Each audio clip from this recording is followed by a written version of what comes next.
Good morning.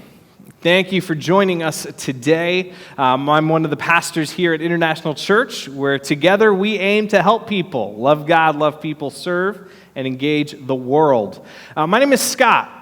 Well, at least that's what most people call me. It's not actually my real name. My real name is Scotland. Yes, like the country, but with two T's. Now you might say, who would name a child Scotland? The answer is weird parents. That's who. Mom and Dad, if you're watching this, you know it's a little bit weird.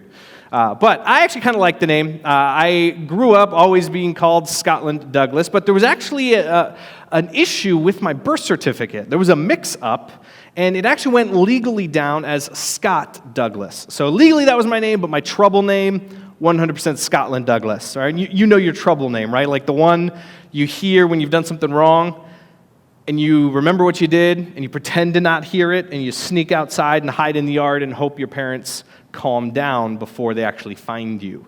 Yeah, that name was Scotland Douglas for me. Though legally it was different. When I went off to college, it was the first time I was living in the States, and my parents said, hey, now that we've established residency, do you want to maybe change the name to Scotland like it was supposed to be? I said, I would love that. That'd be great.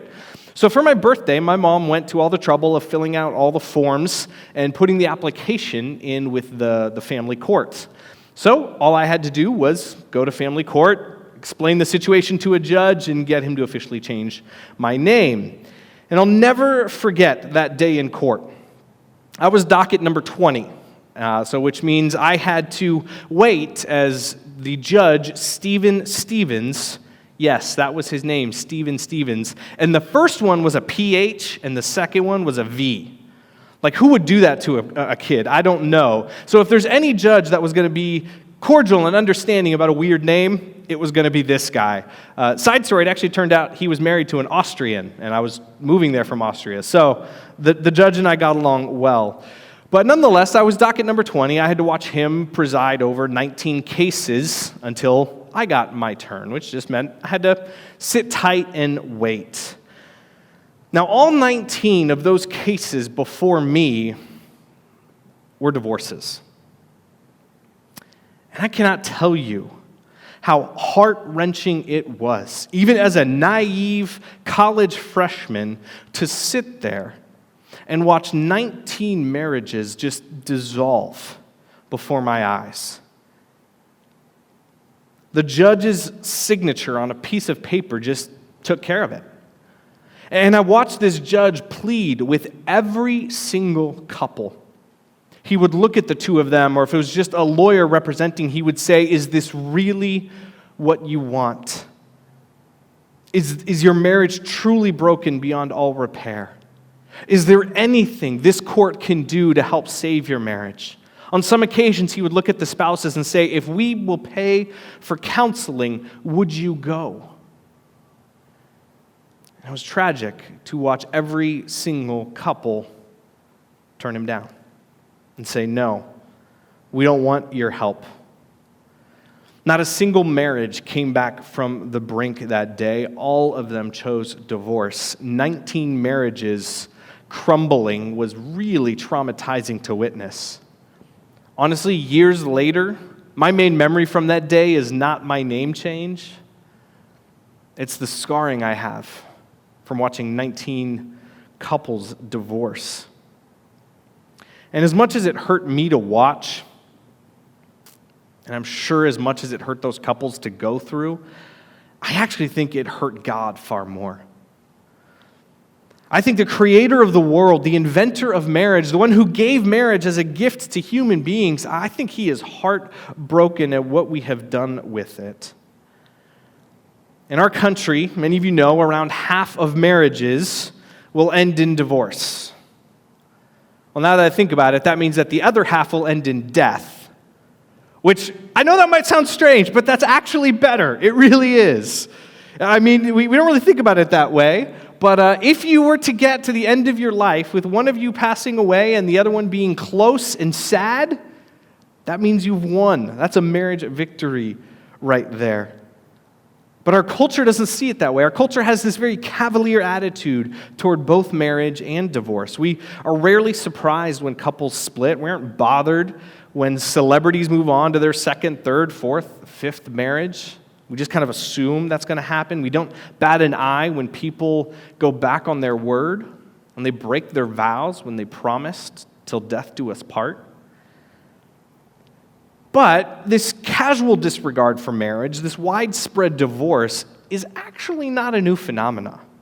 This is not new to our time. These kinds of attitudes toward marriage and divorce have been around for a long time.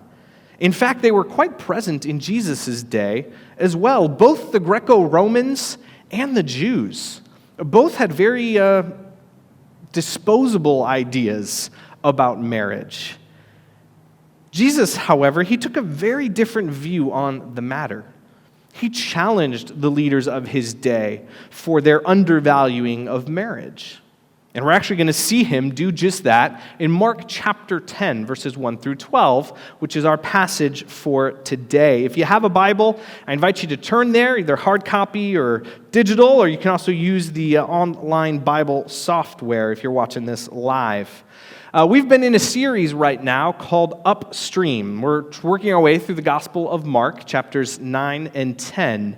And we're seeing in this series that Jesus introduces a different way of life for his followers. He doesn't call us to just go with the flow of the world, but to swim upstream against the currents of culture and against the tides of sin. Well, today's upstream swimming lesson is about divorce and marriage. Please read with me in Mark chapter 10. We'll start in verse 1, where we read, Jesus then left that place being Galilee, where he'd been recently with his disciples. It says, and he went into the region of Judea and went across the Jordan. Again, crowds of people came to him, and as was his custom, he taught them. Some Pharisees came and tested him by asking, is it lawful for a man to divorce his wife? All right, first thing we read is Mark sets the scene here for us by telling us that Jesus has left Galilee in the north, so it's Galilee, Samaria, and Judea. Judea is in the south of Israel. And he's left Galilee in the north on his way to Jerusalem, which on the map for us is down, but geographically he actually travels up. All right, he's heading down to Judea, and then he crosses over into an area called Perea. I have a map here that I want to show you. And Jesus goes on this journey, and the green line is where he crosses over across the Jordan to Perea. You'll see the bottom of that line is not very far from Jerusalem, his ultimate destination. Now, Perea is close to Jerusalem, and Jesus is clearly still very popular there. People are coming out to see him and to hear him teach. And the Pharisees, well, they still don't like Jesus one bit. They don't like that he's teaching this. Jesus continues to threaten their position of power and leadership in Israel. So they come out to meet him in Perea with a question. Is it lawful for a man to divorce his wife? All right, now there's two things you need to know about the background of that question. First thing you need to know is that there were a range of views in first century Palestine on the matter of divorce. But there were two major schools of thought. The first one followed a rabbi named Shammai, who was a more conservative rabbi and taught that no, marriage is only dissolvable under very serious conditions. They really saw primarily only adultery as reason enough for divorce. Now, that was actually a much smaller, less popular view, but nonetheless, some of the rabbis taught that. However, most followed a rabbi named Hillel. The Pharisees were in this camp, and Hillel taught that a man could divorce his wife for any reason. They held to what was called an any-cause divorce. Any cause was sufficient enough. Even burning dinner was enough to send your wife away. One Pharisee named Akiba said it is even permissible for a man to divorce his wife if he, quote, found someone fairer than she, end quote. All right, this is the camp that the Pharisees are in, the much more liberal view on divorce. Now, of course, in a patriarchal society like that was, really, usually only a man had enough capital as well as social power to initiate a divorce. However, some powerful women could too. And one of those powerful women was named Herodias. All right? Herodias is the second thing we need to know about this question. Now, Herodias is a woman who was married to Philip. Now, Philip was her uncle, and both of them were descendants from Herod the Great. All right, this is the Herod that tried to kill Jesus when he was born. All right, so they are part of the ruling class. They're part of the ruling family in Israel at the time. So she's married to her uncle, Philip, and one day Philip is off on a business trip to Rome. And she cheats on Philip. She has an affair with his brother, her other uncle, Antipas. Yeah, it's a jacked up story. Right? She decides to divorce Philip and marry Antipas, her brother-in-law and uncle. We don't know exactly why she chose to do that. Was it purely lust? Was it maybe a power move? Did he rule over better territory? We're not sure, but what's pretty obvious is that it's an immoral relationship. Or this is jacked up. This is not good. This is morally wrong. And John the Baptist said so over and over. John the Baptist was the last prophet, the last forerunner before Jesus, who pointed to Jesus. He was also his cousin. John the Baptist was an outspoken critic of Herodias' decision and her new marriage. He publicly denounced this as an adulterous relationship. And Herodias didn't like it at all. She harbored a deep grudge toward John the Baptist. In fact, she convinced her new husband, Antipas, to imprison John, and then eventually tricked him and forced him into executing John. And it's John the Baptist's views on divorce and remarriage that actually cost him his life. Now, why am I telling you all this? Take a wild guess about where Herodias and Antipas live and rule. Perea! Ding, ding, ding, ding. That's why they're asking this question in this place. Right? We're starting to understand a little bit. They're wanting to trap him. That's why they're testing him. They have very malicious intentions here. This is a legal question. This was something rabbis debated and talked about, but they have definitely malicious intent for bringing this up in this way at this time. Yes, they want Jesus to weigh in on a public debate, which at the very least, they're almost certain he's going to come out on the conservative side. They've heard him teach about marriage. They've heard him teach about sexuality and relationships. The Pharisees knew where Jesus stood on the issue. But they publicly challenged him because at the very least, they wanted him to lose favor with the crowd. Because most of the crowd kind of liked the easy divorce life. Right? In and out of marriages, no trouble, they liked that. So they thought Jesus will lose popularity. And if we're really lucky, man, Herodias and Antipas will hear about this, and they'll imprison him like they did John. Maybe they'll execute him like they did John, and we can be rid of this Jesus fellow. Kind of a tricky situation. So what's Jesus going to do? Crack on his convictions? Or answer openly, open honestly? What's he going to say? And as he often does, Jesus responds to their question with a question of his own. Let's read in verse 3. What did Moses command you? Jesus replied. They said, well, Moses permitted a man to write a certificate of divorce and send her away. And Jesus said to them, it was because of your hardness of heart that he wrote you this commandment. But from the beginning of creation, God made them male and female. Therefore, a man shall leave his father and his mother and hold fast to his wife, and the two shall become one flesh. So they are no longer two, but one flesh.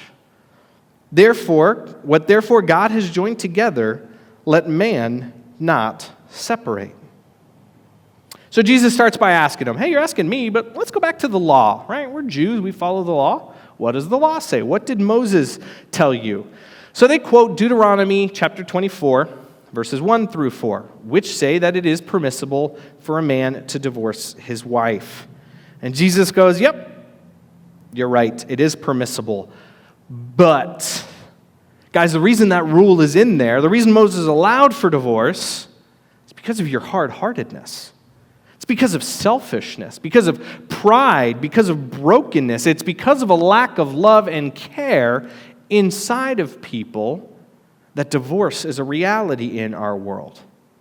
But this is not how it's supposed to be. God did not command divorce. God sorrowfully allows for it. And then Jesus points them back to the original purpose for marriage, that marriage is a lifelong covenant. Jesus goes back to Genesis 1 and 2, back before the fall, back before the law, where he says God created a male and female, and the two become one. And Jesus concludes this by saying, what God has joined together, let man not separate. It meaning that we can separate. Like, it's not saying, hey, you can't separate. It's you can, but you shouldn't. The way it's written in the Greek, it's a command. Hey, you shouldn't separate two people that God has brought together in a covenant marriage. Right? The goal of marriages is not to end them, but to keep them going, to keep them together for life. Divorce should be the very last option available. Right? This is what Jesus was teaching, is that marriage is a lifelong covenant. And divorce is a worst case scenario. Because breaking up a marriage is no small matter. It violates a covenant. It separates those whom God has brought together. It ruins relationships. It hurts spouses. It tears families apart. Children are especially affected by divorce. They are severely harmed. Let's listen to this poem that was written by a young girl. It's titled The Monster. She wrote this. She wrote, "The monster's here, the monster's there, the monster is just everywhere. In my milk, in my tea, doesn't it ever think of me? Mom's here, Dad's there, and I am just not anywhere. How can I say this without any force? The monster is called divorce." Psychologists say that divorce is actually one of the most traumatic experiences a person can have. It is more traumatic than losing a spouse or a parent to death. To avoid divorce, therefore, some of us in our culture just choose to avoid marriage altogether, right? If divorces are the likely outcome of marriages anyway, why even get married? I remember when I was 9 years old, there was this girl, a classmate of mine, who told me, I'm never going to get married. 9 years old. I was like, oh yeah, why not? She's like, well, that way I won't have to pay for the divorce. 9 years old.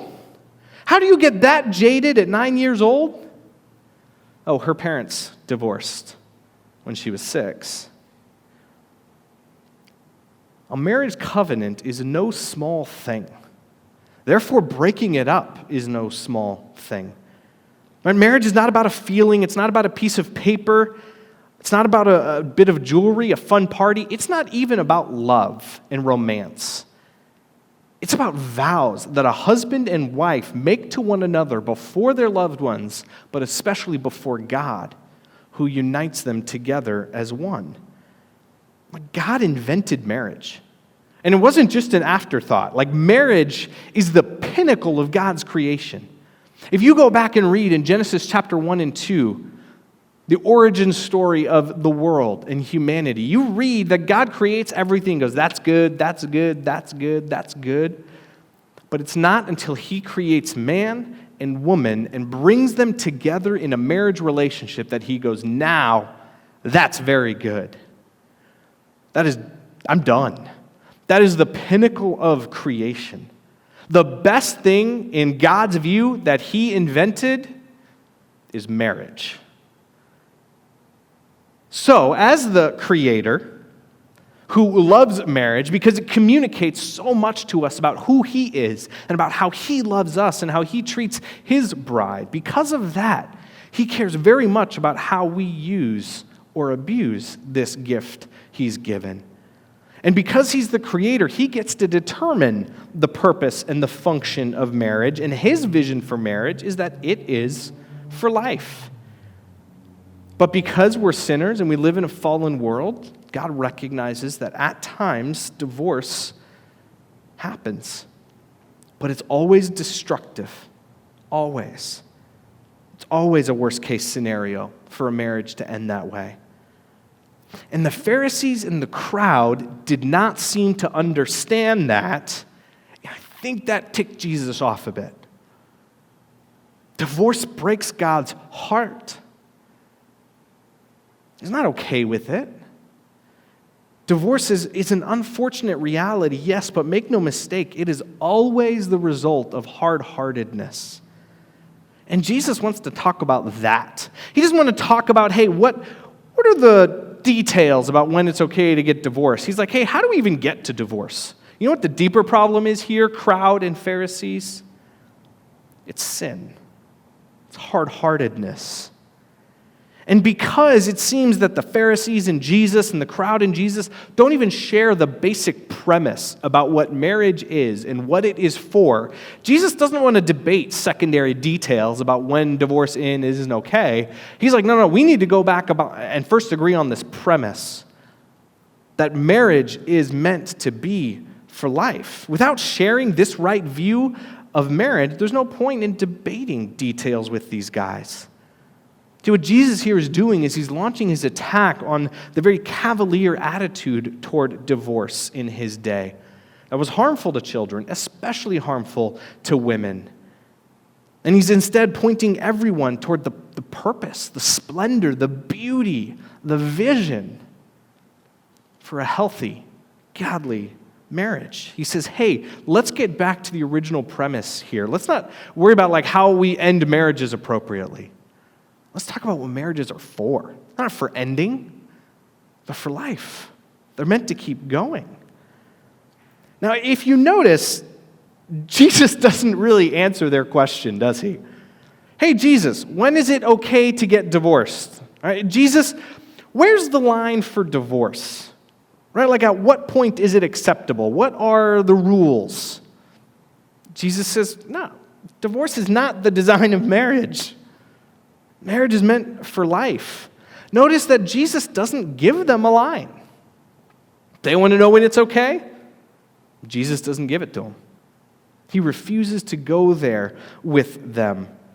When the Pharisees wanted to talk about divorce, Jesus turned it into a conversation about the beauty and majesty of marriage instead.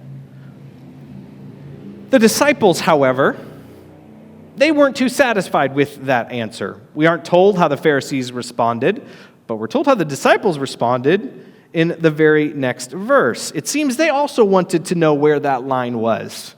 They were frustrated he maybe didn't answer that question, so they bring it up to him again in the next scene. Let's read verses 10 through 12. When they were in the house, the disciples asked him again about this matter, and he said to them, whoever divorces his wife and marries another commits adultery against her. And if she divorces her husband and marries another, she commits adultery. It's almost like the disciples were like, yeah, we hear you, Jesus. Marriage is meant to be for life. Got it, hear you. But, Jesus. But, where's the line, bro? No, Jesus, I know you didn't want to tell the Pharisees, but you can tell us. Where's the line? You can tell us. Can a man divorce his wife for any reason? Do the Pharisees have this right that any cause is good enough? Is our view of divorce correct? And Jesus shoots them straight with them. He gives them an emphatic, no, it's not. Whoever divorces their spouse, assuming for any cause, commits adultery against them. No, we shouldn't just be cavalier with marriage, guys. Divorce is never good. Mark here offers no exceptions for divorce. None. So one might, after reading these verses, one might interpret that Jesus is saying all divorce is always a sin. That it is a sin to divorce your spouse no matter the circumstances. If this was the only passage in the Bible on the subject, we might be tempted to think that. But this isn't actually the only word on the subject. In Matthew and Luke, you can find similar stories in their Gospels, and in both of them, Jesus permits divorce in cases of adultery. The Apostle Paul in 1 Corinthians allows for divorce in cases of abandonment. If you read the Old Testament, divorce is permitted for severe neglect as well. So there are other passages in the Bible about divorce that we could turn to. If we wanted to this morning, we could go looking for some lines regarding divorce because there really are examples of legitimate marriage-ending sins. But that got me thinking, why didn't Mark include any of those lines? Like, why didn't he give some of the outs? Why not explain that, hey, the vision is being kept together, but there are times when it is permissible to get a divorce. It's not a good thing, but it's understandable. Why didn't Mark give us any lines? Can I be honest with you for a second? I actually had a totally different outline for this message at first. This whole sermon was going to be very different. I had actually outlined a message where we started off in Mark chapter 10, and then I jumped around to 1 Corinthians, into Mark, and to Matthew and Luke, and to Deuteronomy and Leviticus, and I was going to create lines for you. I was going to lay out, here's a biblical framework of when marriage is and isn't okay, what are the right questions, what are the parameters. I was going to make a case for what is and is not a divorceable offense. I was looking to draw boundary lines. I was looking because I wanted to know, yeah, Jesus, but where's the line for divorce? And then the Holy Spirit thumped me upside the head, and it just hit me in the face. I'm just like the Pharisees here. I'm just like these disciples. I want Jesus to answer this divorce question with legal details. Yeah. But when? It's for life. Yeah, I hear that. But when is it okay? Jesus didn't want to get into those details. I wanted to. They wanted to. Because the line issue is exactly this thing that Jesus was avoiding. The very thing he didn't want to answer is what I was going to use this passage to answer. The very thing. He's got, no, I'm not going to talk about the details. I'm not going to get into that with you. I'm not going to go draw lines. Guys, you have the wrong question here. Jesus was not interested in pinning down when it is and is not okay to get divorced. At least not right here and not right then. And I think I'd make a case for I'm not sure he ever gets into all the lines and details. He speaks to an example in sexual immorality, and that's it. But we know from other biblical texts that there are other reasons. Jesus never got into the legal details here. Instead, Jesus chose this question, and he chose this moment to reinforce the fact that marriages are meant to be for life. They're never meant to end in divorce. The purpose and meaning of marriage is not, hey, let's end these things appropriately. It's, hey, let's not end these things at all. If at all possible, let's keep them going. Jesus went beyond the letter of the law. He went for the spirit of the law. He went for the heart of the matter. It's like he was telling the disciples and the Pharisees, you guys are asking the wrong question. And I think I was too. It's kind of like when a teenager asks, okay, how far can I go with my boyfriend or my girlfriend physically without actually sinning, right? Like where's the line, Scott? What can I do or not do? Where can I go, not go? Okay, I know intercourse is not okay for anybody outside of marriage, but hey, what can you do? How close can you get to the line? Where's the line for sexual sin is often a question that teenagers ask. I usually tell them, hey, students, if you're worried about the purity line, you're already asking the wrong question. Because purity is not a line. It's not a line you suddenly cross over or step over or don't. Purity is much more like a circle. At the very center of that circle is perfect purity. The only person who's there is Jesus Christ. None of us are totally pure. We're all impure. Now, we're purified by the blood of Christ, but on our own, we're not pure. None of us are. Now, some of us might be closer to that center, and some of us might be further away. The right question is not, hey, how close can my girlfriend and I or my boyfriend and I get to the line? But rather it's, hey, is what my girlfriend or boyfriend and I doing together leading us toward the center of the circle or away? Are our intimacy choices moving us toward Jesus or away from him? Or is our vector pointed toward the center of this circle? Like, that's the right question. And I think Jesus might be pointing out a similar attitude in his day that is also, I think, somewhat prevalent in ours regarding marriage. We're looking for the divorce sin line.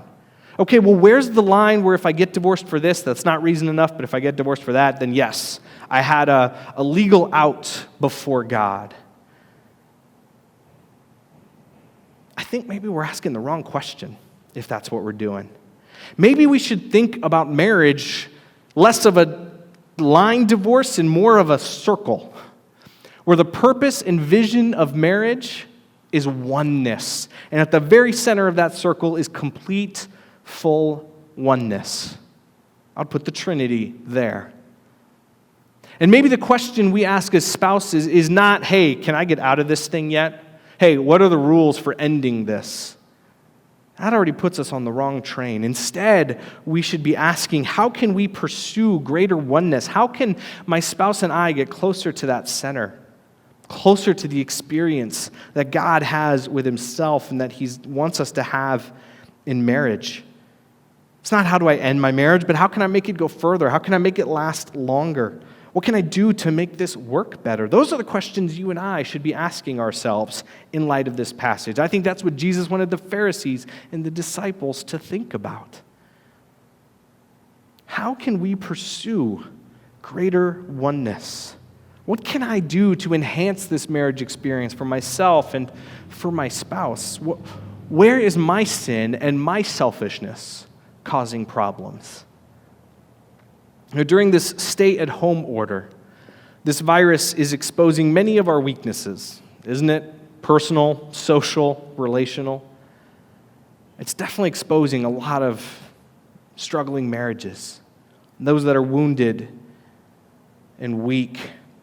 We see this already in some of the countries like China and South Korea, where some of the restrictions have been lifted. And it seems that some couples, their first stop was the divorce lawyer. Divorce rates have spiked to new highs in both of those countries.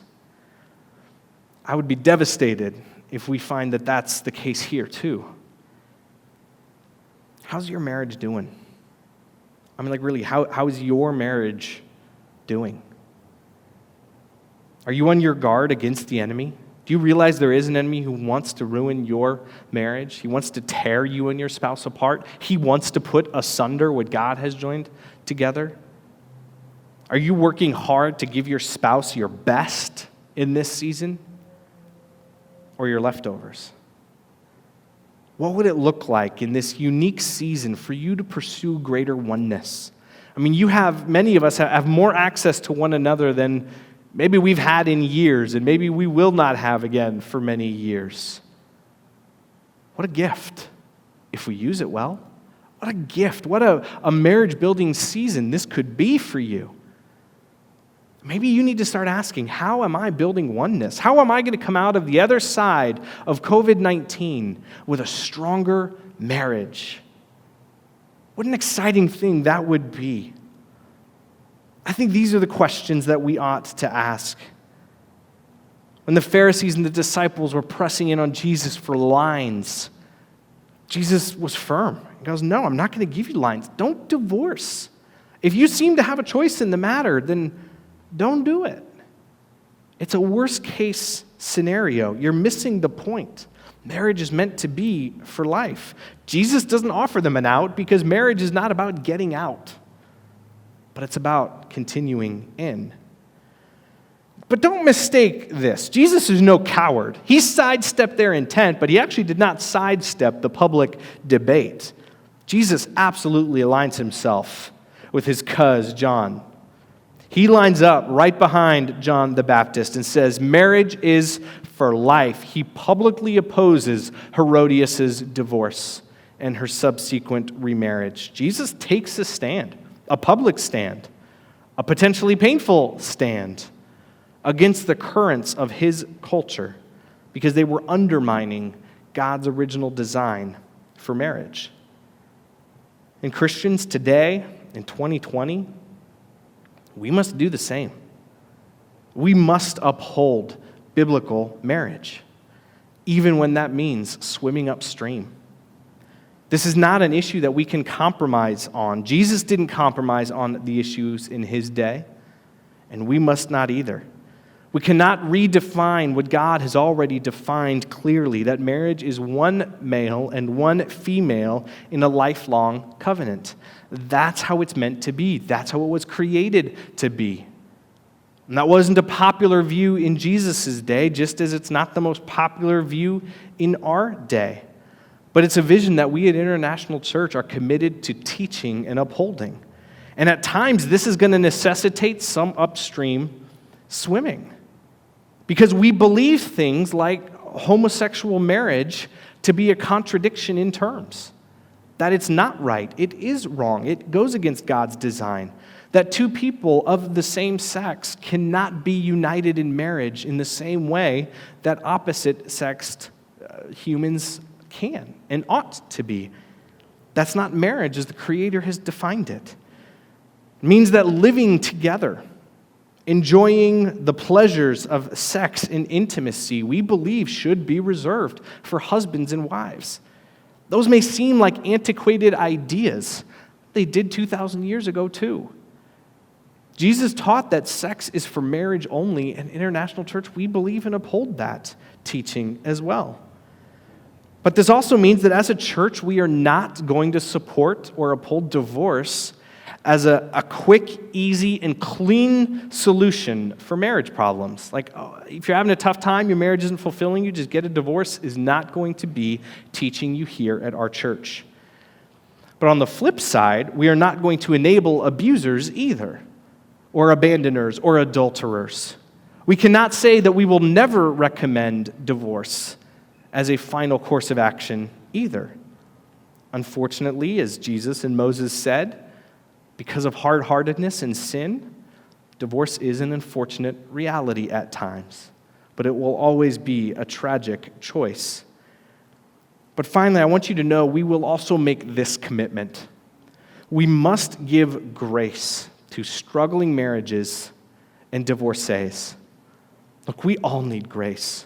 We all need the gospel. Single, married, widowed, divorced, it doesn't matter. We all fail to be and do all that we ought to.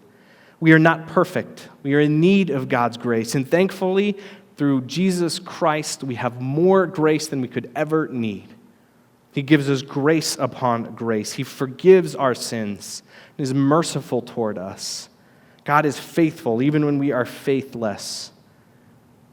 Marriage is good, but marriage is also really hard at times. We need to understand that, and we need to admit that. We need to not have these fake facades in our church that go, oh, yeah, everything's perfect and hunky-dory, and put hands around one another or arms and pretend like everything's great when it's not. It's not helpful to you. It's not helpful to anybody else. If it's not true, don't do it. If you need help, friend, ask for it.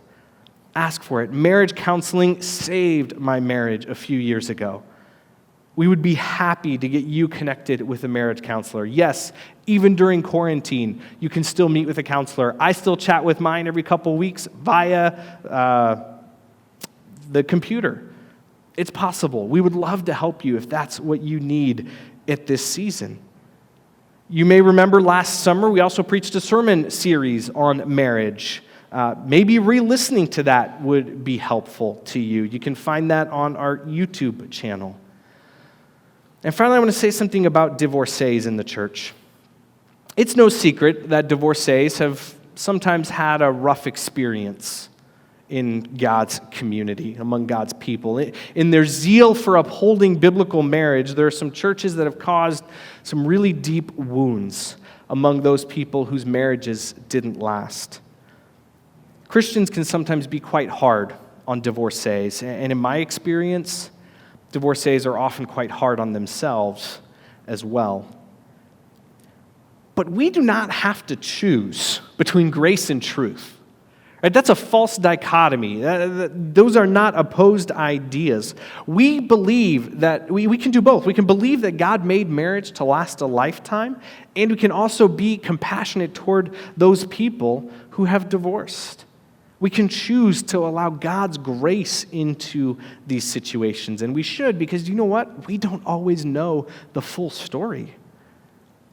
Many of these divorcees have been through major hardship. There are absolutely plenty of people who have taken marriage, thrown it aside, people who have taken the easy way out, who have just chosen the path of divorce just because it was convenient. That's absolutely true. But there are also many people who didn't.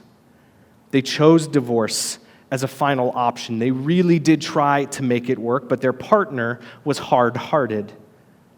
They were unwilling to change, unwilling to admit the problem, unwilling to allow help and life and truth into the relationship, so it died and suffocated. Now, divorce is not necessarily a sin. Right? It can be under some circumstances, but divorce itself is not automatically a sin. Consider that we might not know all the details. Maybe there was adultery, neglect, abuse, or abandonment present. We don't always know. And we need to understand this too, that God does not hate divorcees. God hates the sin that leads to the divorce, absolutely. He hates the end of a marriage, yes. It breaks his heart.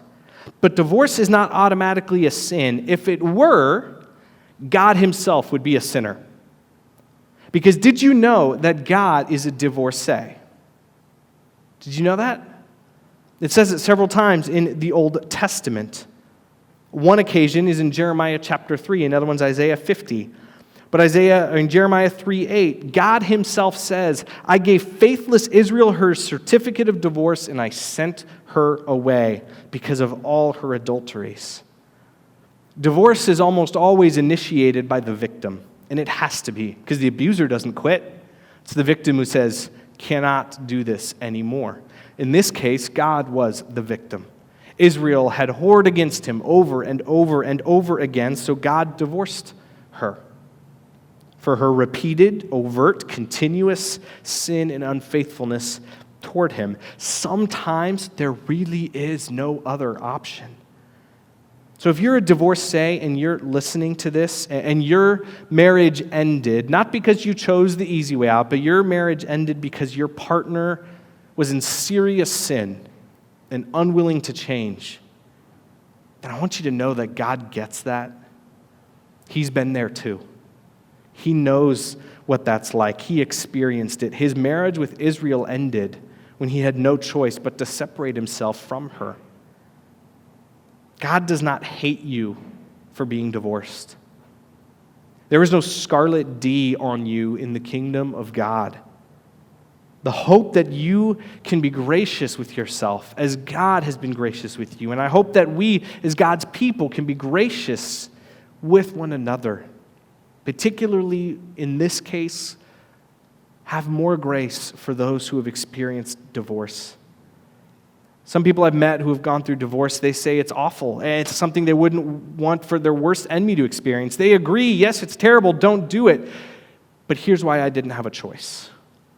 They have a unique story. They have a personal reason. It's not for you or I to ultimately judge whether they did the right thing or not. It's ultimately between them and the Lord. But at International Church, we are responsible for what we teach, what we hold one another to. And we are committed to upholding the Bible's teaching on both marriage and divorce. And we believe that to be that marriage is a lifelong covenant, and that divorce is a worst-case scenario. And we're going to hold these truths, but we're going to hold them with compassion and grace, just as God does. We're going to uphold the dignity of marriage. We're going to always hope for restoration, and we will weep over divorce, while also eliminating the shame and the stigma that so often accompanies it. As Jesus' followers, we will be swimming upstream on this matter. The views we hold on marriage and divorce are not the common popular views of our age. The world is pulling the other direction on this. But it means that we Christians, we cannot be quick to abandon difficult marriage relationships simply because they're not meeting our personal needs. Discipleship's not ultimately about us. That's what Jesus has been talking about and will continue to talk about. Marriage isn't about happiness and self-fulfillment. It's about love. It's about sacrifice. It's about pursuing oneness. In a world of selfishness and ease and comfort, we must swim upstream on marriage and divorce. We must be in pursuit of that marital oneness at the center. Please pray with me. Lord God, Lord, I pray for all the marriages in our church, for all the marriages of those listening. Lord, marriage is absolutely difficult at times, and yet it is so beautiful and rich and rewarding at times too. Thank you that you've given it to us as a gift. Help us to treat that gift well. Help us to steward the marriages that we have well. Help us to invest in our spouses and in loving and serving them well. Would you teach us and grow us as we seek to pursue greater oneness? And Lord, for those marriages that are on the brink right now, those that are really struggling, I pray you'd give them courage to reach out and that you would give them the right resources to find the help that they need. Would you bring healing and redemption in the ways that only you can? Lord, you are faithful. We thank you for that. We recognize and admit that as humans, we cannot come close to your faithfulness. We so often quit and let go and stop when things are hard, but you never do. You always pursue. You always love. You always woo. Help us to be more like you, we pray. In Jesus' name, amen.